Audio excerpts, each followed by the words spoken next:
The big outlier of an exit poll which predicted a TVK, that is actor Vijay's victory.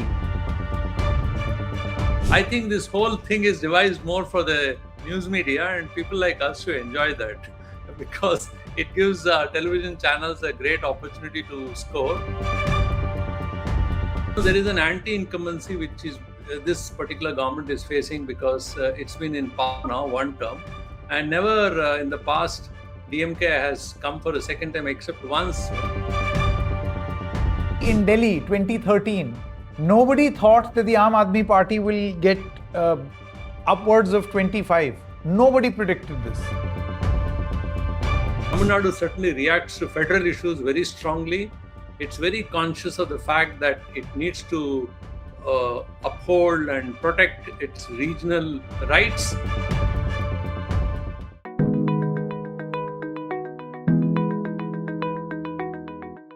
Hello and welcome. My name is Sanket Upadhyay. You're watching me on The Federal. The show is called AI with Sanket. This is the AI of news because news in India today requires not artificial but analytical intelligence. The exit polls, whether you believe them or not, create quite a stir, create quite a spectacle. They once again have. And if we specifically talk about Tamil Nadu, there are some outliers, but largely the exit polls predict a repeat of the DMK government. What exactly is the buzz in Tamil Nadu, political as well as the buzz on the street? Do people even believe these exit polls? What was the impact of the whole delimitation bill in the last minutes of voting? Let's put that to a short discussion. And also the big outlier of an exit poll which predicted a TVK, that is actor Vijay's victory. We'll talk about that as well. We have with us the Federal's Editor-in-Chief, Mr. S. Srinivasan. Thank you very much, Srini sir, for joining us. Yeah, thank you. Thank you for having me. Yeah. My first question, when you saw these exit polls, as a TV veteran yourself, do you believe after all these decades and years that this is a 3-day pomp and show which will wilt once the results are out? Well, it's a very interesting question you started the whole program with. Yes, of course, we've been watching so many exit polls and over the years have become slightly cynical also. The thing here is, but even then, every time they say that there is an exit poll, you sit in front of television and you still want to watch it. I mean, that's the beauty of this. I think this whole thing is devised more for the news media and people like us to enjoy that because it gives television channels a great opportunity to score, and even others have a great opportunity to analyze, and people like me to dissect whichever the way. And this is only one day we are all going to talk about. That's another next 2 days or 4 days later when the results come out. All of us are going to forget this, and we'll remember it again the next time when we face an assembly election or a parliamentary election. I think therefore it has a very limited shelf value. So people shoot off their mouths hoping that nobody remembers them. Yes, Mr. Srini, my question is, I understand you're saying that this is the media circus, it's for the media, but let's assume it is not, because had this been only for the media, people otherwise would not have been interested. It's there in the newspapers. There is definitely chatter about it among the political cadre. There are some outliers also. I want to know your overall perception of exit polls and how seriously should one read them? Yeah, the outcome has been as expected. It's varied. Some people have said that it's DMK plus, which is returning back to power. There are other predictions which say no, there is a possibility. There are a few who said even AIADMK could form the government, but there is only one particular poll which says that it's actually TVK. Now, what are the possibilities? Let's go one by one. There is an anti-incumbency which is this particular government is facing because it's been in power now one term, and never in the past DMK has come for a second time except once when Mr. Karunanidhi, his father, Stalin's father, was the chief minister. So he would have in a way breached his record and would have been a second time CM. Now, as far as the other thing is concerned, that whether his governance track record and other issues are concerned, he has fairly managed to run the government. The second is AIADMK. Now AIADMK has been facing a lot of internal problems. You have earlier OS, he went out, came in, again went out finally and joined DMK. Then you have TT Dinakaran who split. Then Amma's close associate, Jayalalitha's close associate, Sasikala, she also broke away. Then you saw other, Sengotayan was the last who went in joined TVK. So lots of things happened within the party, a lot of churn, but Edapadi Palaniswamy maintained, had control over the party. He was the earlier chief minister and is unwilling to give it. He had a run-in with Annamalai, and therefore BJP even relented. And in the parliament election, they kind of cast him aside and allowed him to take center stage. All kinds of things happened in state politics. So that alliance of AIADMK plus was finally hammered. The tail was actually wagging the head. It's BJP which ensured that alliance takes place. So that's a background in which these two alliances took shape. They had their own internal problems. Even DMK plus had their problems. Congress wanted, a part, more seats and also share in power. A whole lot of problems. But still, they went to poll in a coordinated, organized way. And these are two established, both are basically parties, both are basically cadre-based parties. One party with his legacy 100 years, I'm basically talking of entire Dravid movement, not just when DMK was formed. Other one, AIADMK also has its great track record of the past. In between, suddenly now here, the TVK. And that's where the real outlier is. Real surprise. Can he beat all of this in one shot and then win? So it's like this, you're going for a World Cup. Yes, there could be several matches, but day one, match one, somebody hits, and such a big hit that he wins the cup. It's it's something like that. It's not that he hit few sixers. It's like he got it's not unheard of, because Mr. Srinivasan, you see, in Delhi 2013, nobody thought that the Aam Aadmi Party will get upwards of 25. Nobody predicted this. And then nobody predicted a 67 in 2015 and nobody predicted a 62 in 2020. However, those things happened. So these outliers do happen. Now that exact pollster who predicted the Aam Aadmi Party win also had to eat humble pie when the BJP did not get 300 par or 300 plus, and then he ended up weeping in the newsroom. I want to know from you, having seen in Indian politics that outliers exist, does TVK and its cadre have it in them to be a superstar blockbuster in the very first match? You're absolutely right. There are two outliers, actually. It's not just one. The political party which was formed ab initio and within a year or 11 or 12 months came to power. The first was NTR's TDP. That's the first party which came to power within, its formation within a year. After that came Aam Aadmi Party. So these are the two records in front of us which are kind of outlier in the entire political history. But in both these cases, we must remember that NTR ran a very spirited campaign. He had something called Rath. It was invented that time. Rath Yatra he took place. He took, which was very different from other Rath Yatras. He went around because he was kind of a mythological, with his, costumes and all. He went around, and he was an actor. And he was backed by a very powerful slogan that Telugu pride should be re-established, because they thought that Congress has in a way insulted the politicians and the political class and the people of Andhra Pradesh. I'm talking of United Andhra Pradesh. And that movement ran, and a powerful newspaper group backed that entire campaign. They published day in and out headline stories backing his campaign. So he got a lot of coverage. Those days there was no social media, but he got a good coverage, village by village, and he went, campaigned, and then did this remarkable thing. And then you have Aam Aadmi Party. You see, Kejriwal was not unknown. He was slightly, maybe unknown political circles, but he was active in social circles. He had his own he isn't somebody who jumped nowhere. He did groundwork, and he kind of led a movement also. So in that sense, I think these two are different from what TVK has done.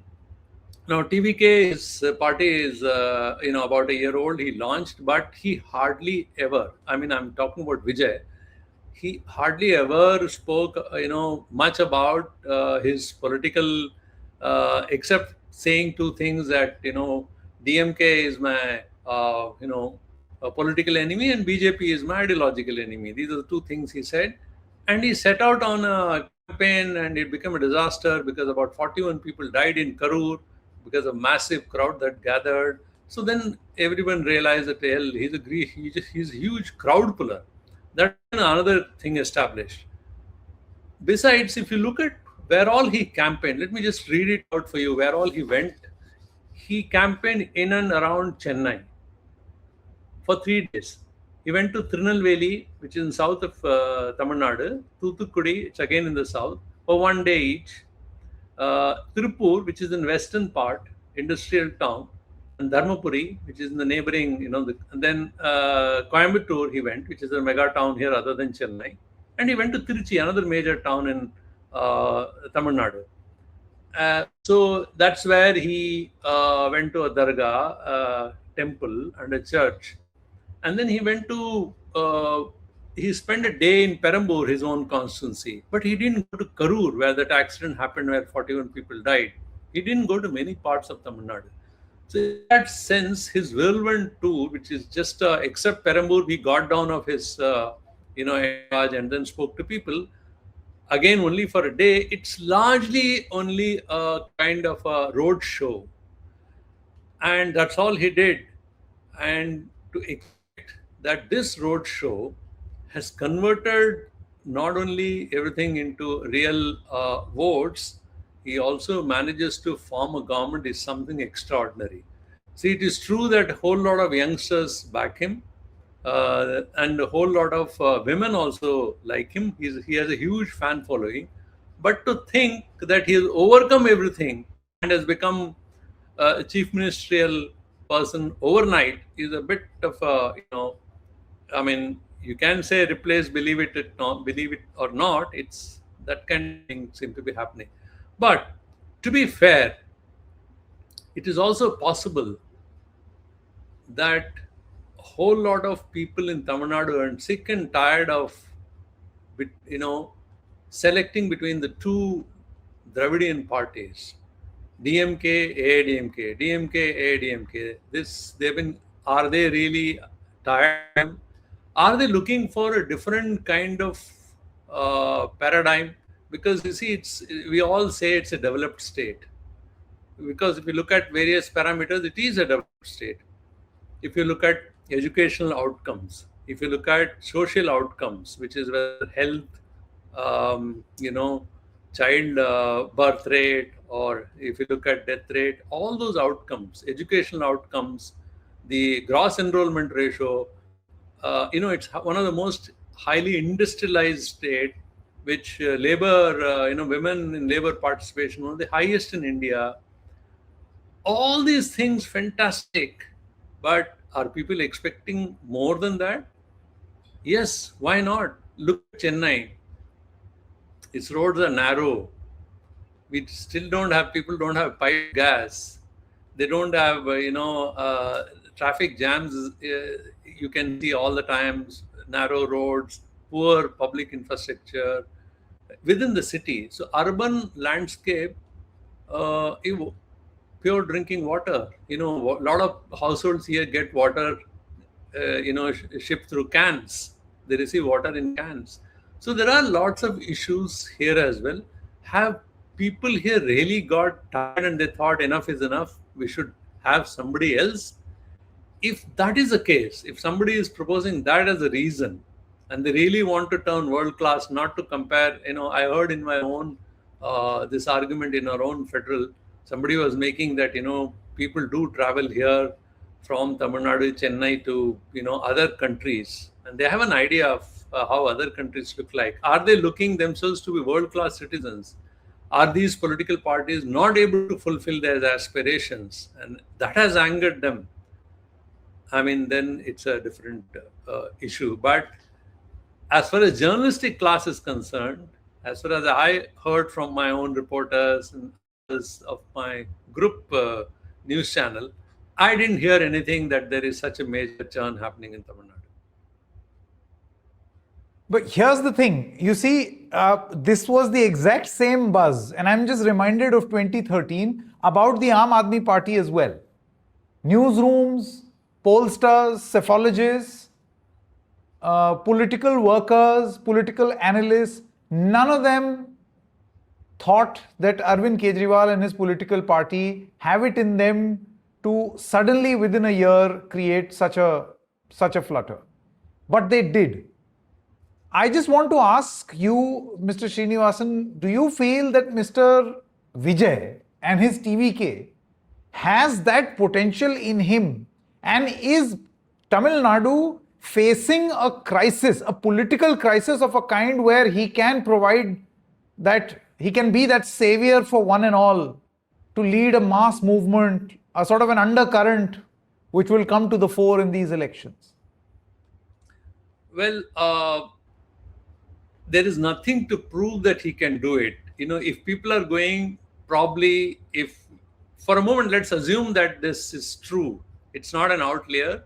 Vijay actually becomes the chief minister tomorrow. He gets so many number of seats as predicted by this particular opinion poll. For a moment, let's assume that it comes out true. In that case, what you're saying is whether people are really convinced. I feel that it's only faith. Because there's nothing to show that he can actually do something like that, because there's no administrative demonstratively there's nothing like it. He's a completely a newcomer. Even his rallies have been badly organized. That's when you saw massive mishap happening. Is about 41 people died. Other rallies also, there's I mean, of course these are massive crowds, so there's nothing to show or to say that yes, he can actually, accept his appearance in in celluloid, in screen, where he is of course a good guy. Formula movies where he bashes bad guys, comes on the top, overnight changes things for them. So it's a make-believe world. And if people of Tamil Nadu, watching a movie and won't be able to differentiate between that and the real life, it's a bit hard to believe. They do realize that cinema has a different place in their lives. But having said that, there is an intersection of cinema and real life. It does happen here. A lot of examples often given here. Almost every household, people watch cinema. But keep that aside. It is true that youngsters, especially people between the age group of, say, first-time voters, 17 to 21, 22, and also, fairly young people going up to the age of 40, been very keen on voting for Vijay, which you can pick up from conversations when you casually go into family gatherings or you meet people casually. Young people are certainly attracted towards him. And initially, everybody thought it's just a fan following, which is happening. But whether it is actually getting converted into a political, whether they are able to believe him in such an extent that they are putting their governance fortune in his pocket, is something which we'll have to see after 2-3 days. But if that's what happens, then we have to really look at how much the political class has disappointed them. That's what it will show. I think that's a very interesting assessment. It will be an absolute rejection of Tamil Nadu's Dravidian politics for the whole of Tamil Nadu to trust an absolute, to use a quotation from Gen Z, noob. He'll be an actual newbie and a noob, that they trust him more than the traditional politics. But two quick questions before we wrap up. You see, the last big success, and correct me if I'm wrong, of a cinema star doing so well in Tamil Nadu politics and then becoming a big political leader was Jayalalitha herself. We saw other two big attempts being made in Rajnikant and Kamala Hassan, and my understanding is that they have just not been able to create that sort of impact. It appeared as if this was a big bubble which never really materialized into a mass movement. Do you feel that in that context, Vijay is different? Certainly, he is certainly different. He is certainly different from the two examples you gave, both Kamala Hassan. But in the case of Rajnikant, he actually never stepped in. If Rajnikant actually stepped into politics, he did announce, he declared, I'm going to, but he eventually didn't. Things would have been different, certainly, because he has not just following, he's known to be a kind of a person who's been expressing political views through his movies in the past. Particularly in one particular, fallout, Jayalalitha, he did made a movie in which he made a statement, and it turned out that when he kind of withdrew his support, she lost. Even that happened. So there is a track record. He would have been very different. Rajnikant would have been really different, but he didn't. Kamala Hassan did try, but Kamala Hassan is an excellent movie maker, filmmaker, artist, very well-known figure here, but he's not that kind of a mass. His movies have a huge following, but not the kind of following which Vijay has. Vijay is a different, popular movie, because Kamal Hassan's movies are slightly different from this, and certainly Vijay has a huge following than these leaders. But then you gave an example of Jayalalitha. I must remind you one. You start from MGR. He was acting in movies. His script was being written by Karunanidhi. They were both buddies. Joined, they were in DMK together. Then the party broke. MGR went away to form his own AIADMK. You need to remember that he was in politics for quite some time, for nearly a decade. If memory serves right, he was there for a long time before he, had this whole thing happening, and he was also extremely popular. You can straight away compare his popularity with what Vijay has today, and Vijay has this popularity in an age where social media and other mass media exist. MGR was popular at a time when these things didn't exist to such a large, level. Then you had Jayalalitha. Even Jayalalitha, it wasn't as if she became a politician in one day. She did work hard. She had her own moments of, ups and downs. All this are, past, and all our history. You might know all these things have happened. So, they all had a certain groundings. They were in politics for a while before they came. The only other person, Vijay Kant, who was success in the first outing, he just won probably one seat, which was his own, and 8% vote. Second outing, he got about 10.5, and he could get about 29, 28, 29. My numbers may be wrong, but that's the kind of 24 seats he got and became leader of the opposition. So other actors in the past, there were others also, very brilliant actors, just like you have, you mentioned Kamala Hassan, but we also had in the MGR, Shivaji Ganesan. Shivaji Ganesan again was a big actor, but he couldn't make a cut. And there are a number of others who had fallen by wayside. So, but Vijay certainly is not in that category. Even if you look at these exit polls, even you assume that they are wrong, all journalists here were initially saying that at the most he'll be only cutting votes. It was expected that actor Vijay would only cut some votes of his rivals. That's all they were expecting. Then later some analysts started saying maybe he'll win 1 or 2 seats. From there, the predictions say 20 to 23 seats, 18 to 20% vote share, and he may even go up further. certainly tells that he is cut from different cloth. He is not the same person. My final question, Mr. Srinivasan, and that has to do with the delimitation bill. Now, if that was a gambit with respect to Bengal to show that the TMC is not pro-women, a narrative which the BJP wanted to champion, do you feel that its delimitation aspect could work in favor of the DMK? From burning a copy of the bill to leading a momentum on the ground, do you think that could save the day for the DMK? Well, it certainly helped DMK. Yes, this particular action of BJP, if it was done midst of the election, suddenly a bill was placed in the parliament, and when both West Bengal and Tamil Nadu were going to election along with other states, it was it certainly boomeranged in Tamil Nadu. It had no resonance. But that's not just one issue. I would believe that if DMK actually manages to return back for a second time, there are a number of other issues which went in their favor.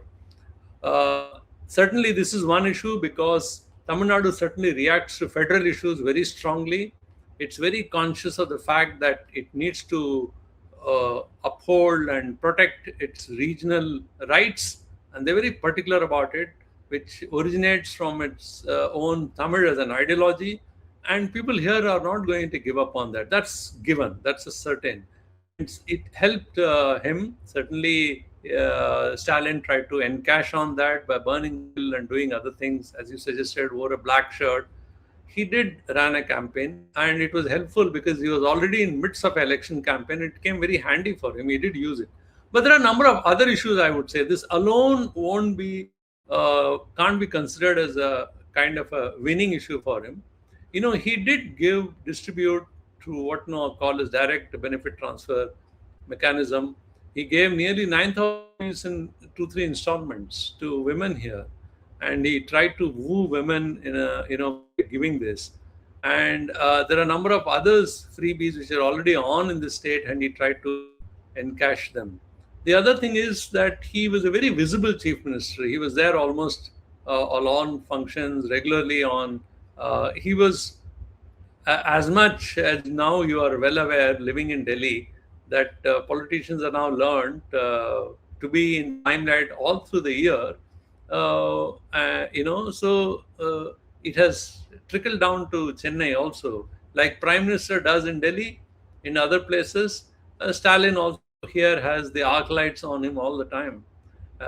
And the other thing, which for the first time I must say very quickly here, if I have time, if you permit me, that this is a very different election for Tamil Nadu, which is almost Instagramized. It's one of my reporter did this story. She said that this is an Instagram election, where everything was shaped in a manner that it goes on Instagram. Politicians gave their sound bites which suited Instagram. They made reels. They gave short speeches. They were willing to do a bit of a play acting. Stalin went, he cycled. He went to a sugarcane vendor, and he was, trying to run his juice machine. He tried to run his juicer. Then he meet people early morning during their morning walks. All politicians, not just Stalin, did this brilliantly this time. So this was one big change in this election, that politicians adapted to this very quickly, and they also made various gestures and symbols which are probably brought from K-pop, the Korean band, and so all kinds of things. In your context, it will be called T-pop. Probably. Tamil pop, huh? Tamil pop. So they improvised and did all that, So it was interesting that all these things happened. But just though, I would like to add here that Tamil Nadu is probably one of the earliest welfare states where politicians have long ago they realized that they must distribute, some kind of a largesse, if you want to call it Dravidian, if you want to be slightly uncharitable, but they certainly believed in distributing welfareism. They did, it had a lot of benefit here. They've been doing it for a long time. So one question was also asked whether it has completed its cycle. Is it over? I feel that there's one thing which particularly happened in Tamil Nadu. It is a given now. Any government which comes to power has to give those basic things to people. Without that, politician cannot survive. So, what probably Stalin, if he wins, again, it's a if big question because we are only looking at exit polls. So, the delivery mechanism very important. Delivery of welfare programs, a fairly okay governance, and on the top of it, constant tension with center and raising this federal issue. All these might have helped. All right, Mr. Srinivasan, thank you so much. That was a complete primer just ahead of the result day on Tamil Nadu. Now, whether this outlier poll will be right or will the others be right, let there be lots and lots of speculation for the next 2-3 days. Eventually, may the 4th be with you. Thank you very much